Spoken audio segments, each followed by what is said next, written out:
Whose fault is it? November 12, 2020 by Anna von Reitz. Question. Why is there no Article 3, Section 1 court available? Answer. Because we didn't finish the Reconstruction and provide ourselves with one.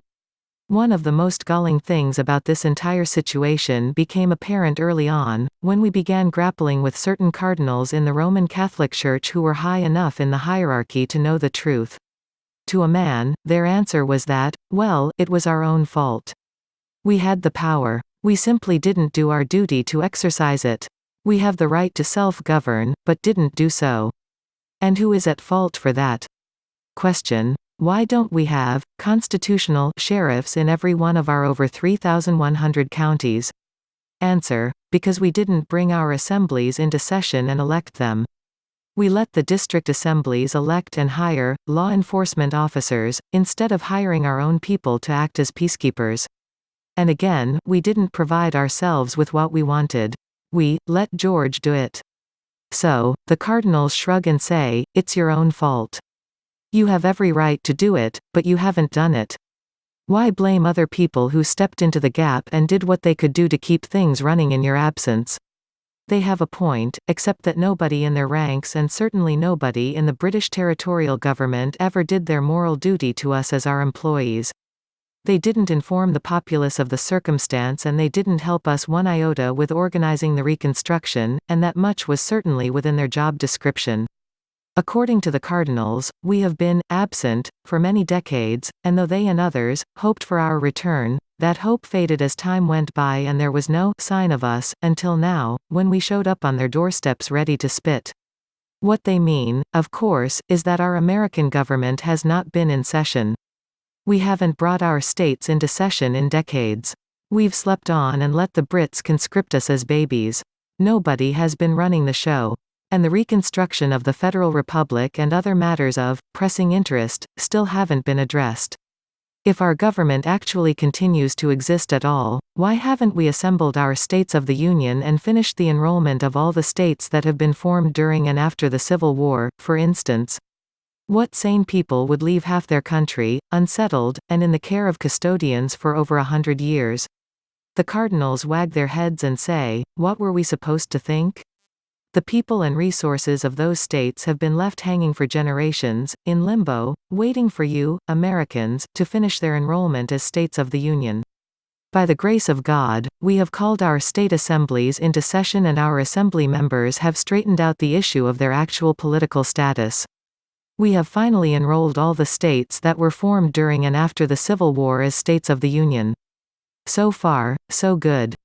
And we figured it out and we did it ourselves, standing on our own 2 feet, thank you.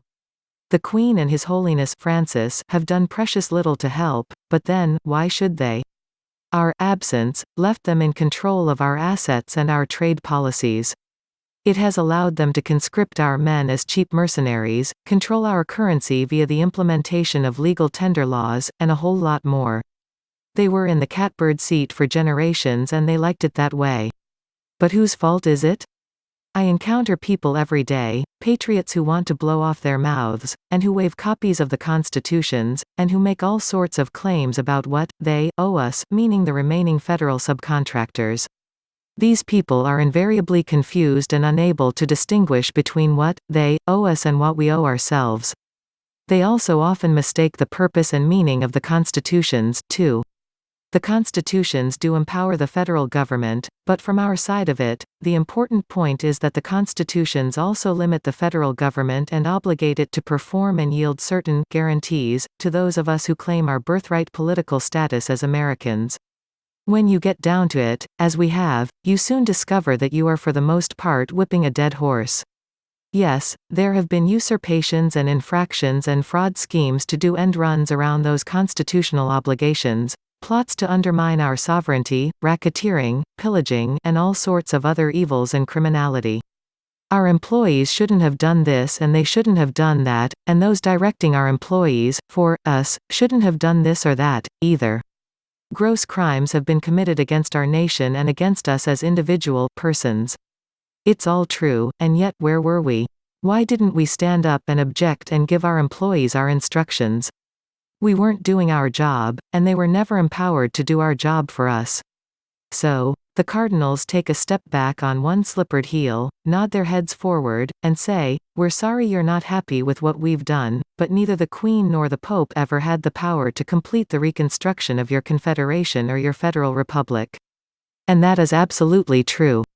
The states have to reconstruct their own states of states. Those states of states have to reboot the Confederation, otherwise known as the States of America. And then, the States of America has to reboot the Federal Republic, the American portion of the federal government. Nobody on Earth can do that, for us. It's like blaming your next-door neighbor because they can't eat dinner for you. And then beating them up because they can't. So, while you may be angry with how your country has been administered, you haven't done what you needed to do, and you've been in control and able to do it the whole time. The Cardinals wag their heads again. Let everyone on Earth know that we finally did step up. Our states of the Union are now in session. To join the effort, go to www.theamericanstatesassembly.net.